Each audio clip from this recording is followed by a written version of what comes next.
What is going on, guys? Welcome back to another epicseven video, and today, guys, we are going to be going over the team setup that I used in order to take down the Worm Secretary here for the raid event. So, first off, guys, basically what we have here is we have Angelica, we have Deanne, we have Lorena, and we have Cez, and these are the same team comps I now use for Secretary clear and for Devourer clear.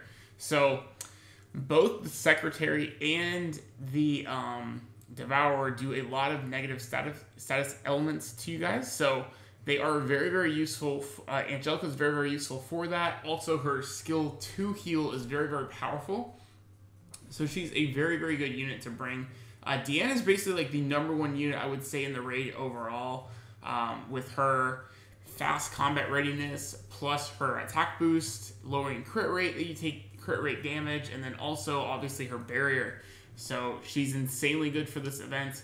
Cez is really good for this event because he hits a lot of enemies, and his ultimate will nuke out and kill all of the minions. So the main goal here is, you guys see I took her in the second wave of minions already. First with Cez's ultimate, and then we took care of it with our Guardian. So I chose the second Guardian, which is the highest cost one, because he armor breaks. Along with that, he will one-shot the minion waves. So you have to clear 2 minion waves, and that's probably the hardest thing. One of the hardest things about this early on, about the fight early on, is just because you have to clear those waves, or you're going to basically get screwed, and they're going to multiply too fast. So once you get around there, Lorena doing the kind of the same thing she's going to do for pretty much all the fights in this raid, which is going to be your main DPS unit.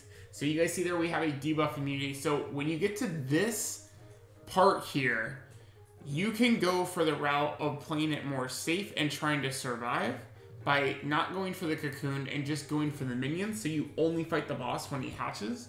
Or if you feel like you can output enough damage through, if you have a different team comp and you want to use some armor breaks, things like that to output more damage, then you could try to kill the cocoon instead. So it is possible to do that. I've seen a lot of other YouTubers go that route. So, but I don't really have a great armor break unit. Clary is really the only good one I have, and she unfortunately isn't really built correctly yet. So this is the method I use particularly, is to do this. So basically all we're doing here, guys, is we're just going through this, and we're just basically conserving our, building up our souls, so we can then use our Guardian for the next phase.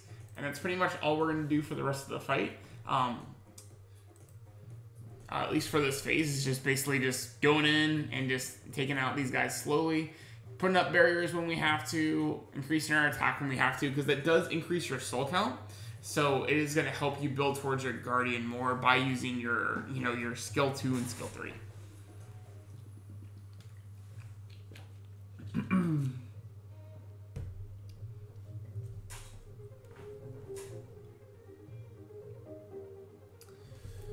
So we got Deanne here. She once again is going to increase our combat readiness of herself, and then she's going to also increase the attack to try to get some damage in there faster. So really, this fight doesn't really get too bad until the guy hatches, and that's when kind of the craziness and whatnot is going to take place. So just kind of wait it out, and you guys will see what happens very, very soon. And that's the only unfortunate thing with bringing Cez. I still feel Cez is really good for this part of the event, just because he helps you out so much early on. Obviously, you have someone like Moonlight, Ken, Assassin Cartusia. Those units will be very, very good for this event as well, because of their armor breaks, and especially Moonlight Ken, because he's just going to basically like one-shot on counterattacks the first couple of fodder units, if you guys are lucky enough to have him. But it's a very rare circumstance to have him. Axe God, I feel, will be really good too. I feel like for this phase here, Axe God, because you guys see there, even just on that, we're doing quite a bit of damage. So in hindsight, I may try on my next attempt next week to kill him in his cocoon state and see if we can get that done there. I may even bring Clary, if I end up getting her skill 3 fully skilled up, because then she should always armor break the boss. So this is when we get into the hard part. He's going to hit like a truck. He's going to do debuffs. Lots of bad things to us. So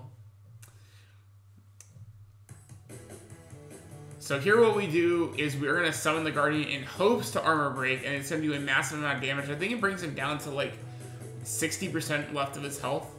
We basically haven't done any damage yet to him.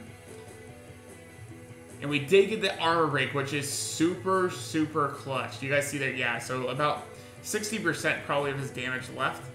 And since he's armor broke, it's a really good time for Lorena to get in there with her ult, and that brought him already down to about half health. And you guys can see here up on the bar, he's still pretty far up, so we have a lot of time. And you want to use Angelica's immunity here, just so you can have that turn of reprieve of not getting hit with immunity. And see, even with the barrier, massive amount of damage there.